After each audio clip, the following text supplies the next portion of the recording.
हाथ जोड़ के माफी चाहती हूँ। माफ करो मुझे। और आज के बाद मुझे अपनी शक्ल मत देखो। सीरियल पति ब्रह्मचारी में आया इमोशनल ट्विस्ट वाला ड्रामा, आज के बाद आप भी मेरे सामने कभी मत आइएगा। नहीं देखना चाहता मैं आपका चेहरा। जहां ईशा और सूरज के रिश्ते में आई बड़ी दरार, टूटा दोनों का भरोसा।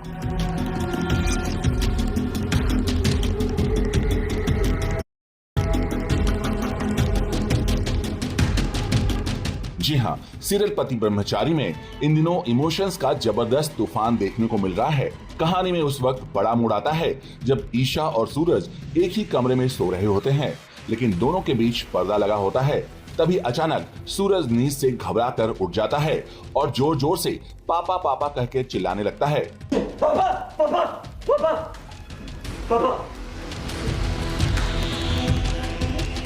सूरज पसीने से भीग जाता है और बुरी तरह घबरा जाता है। ये देखकर ईशा भी घबरा जाती है और उससे पूछती है कि क्या हुआ। सूरज बताता है कि उसके पिता की तबीयत ठीक नहीं है और उन्हें तुरंत इलाज की जरूरत है। जी भी ठीक है। बस थोड़ा सा गहरी सांसें लो, शांत हो।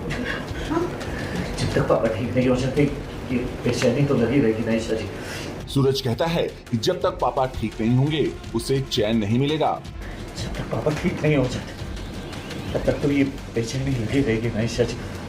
ईशा जी ये आपको तो पता होगा ना कि इस शहर में हार्ट का सबसे बेस्ट डॉक्टर कौन होगा। मैं उनसे ही पापा का इलाज कराऊंगा। पापा ठीक हो जाएंगे, उन्हें कुछ नहीं होगा, वो बिल्कुल भी ठीक हो जाएंगे।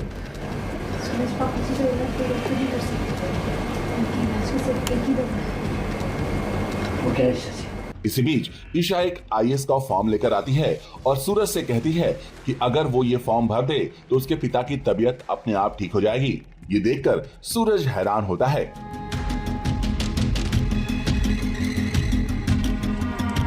लेकिन कहानी में आता है सबसे बड़ा ट्विस्ट, जब एक तरफ ईशा फोन पर बात कर रही होती है और दूसरी तरफ सूरज भी फोन पर होता है। अचानक दोनों आमने सामने आ जाते हैं। तभी सूरज को पूरी सच्चाई समझ में आ जाती है और वो गुस्से से आग बबूला हो जाता है।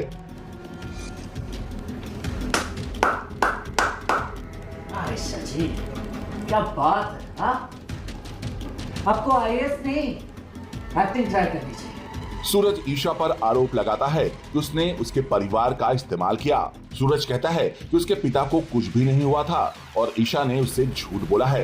पापा बिल्कुल ठीक है, आपने उनकी बीमारी का नाटक किया, झूठ बोला, सबसे सबकी भावनाओं के साथ खिलवाड़ किया आपने। क्या लगता है, हाँ? मेरे पापा की बीमारी, उनकी तकलीफ मजाक है आपके लिए? सूरज गुस्से में ईशा से कहता है कि तुमने मेरे साथ वही किया है जो बिंदिया ने किया था। अरे अब तक मुझे लगता था कि बिंदिया ने सारी हदें पार कर दी है, लेकिन नहीं नहीं, मैं बिल्कुल गलत था। अरे आप अपने मन के मनवाने के लिए उससे भी आगे जा सकती हैं। इतना सुनते ही ईशा भड़क जाती है और कहती है कि तुम एक गुंडे हो और मैं तुम्हें सही रास्ते पर लाने की कोशिश कर रही थी, लेकिन तुम कुछ समझना ही नहीं चाहते। बात ये है ना ईशा जी कि आपके पास दिल है ही नहीं, तो क्या समझेंगी आपके सिखाकर?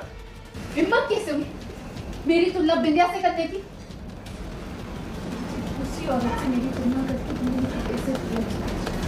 ईशा उसे समझाने की कोशिश करती है, लेकिन सूरज किसी भी बात को सुनने को तैयार नहीं होता। गुस्से में सूरज कह देता है कि वो अब कभी भी ईशा से बात नहीं करेगा और ना ही उसका कभी सामना करेगा। हाँ तो ठीक है ना, जाइए जाइए, मुझे भी कोई फर्क नहीं पड़ता। वैसे भी तंग आ गया हूँ रोज रोज के नाटक से मैं। आपके लिए हर चीज मजाक है, पर मेरे लिए नहीं। वहीं ईशा भी हाथ जोड़कर कह देती है कि वो भी अब उससे दूर रहेगी, जिसके बाद दोनों एक दूसरे से मुंह फेर लेते हैं। अगर सच में तुम्हारे लिए पापा जी की तकलीफ, दूसरों का दर्द मायने रखता ना, तो आज तुम गुंडे नहीं होते। भले ही सड़क पर परचून की दुकान चलाते, पर दूसरों की दुकान खाली नहीं करते। सूरज, ये चीखना चिल्लाना, इन सब से तुम ये नहीं साबित कर सकते कि तुम्हें दूसरों की फिक्र है। तुम्हें सिर्फ गुस्सा करना आता है। अब सबसे बड़ा सवाल यह है कि क्या ईशा और सूरज के रिश्ते में आई ये दरार कभी भर पाएगी और क्या ये गलतफहमियां दोनों को हमेशा जुदा कर देगी? इसलिए आज मैं भी तुमसे हाथ जोड़ के माफी चाहती हूँ। माफ करो मुझे। और आज के बाद मुझे अपनी शक्ल मत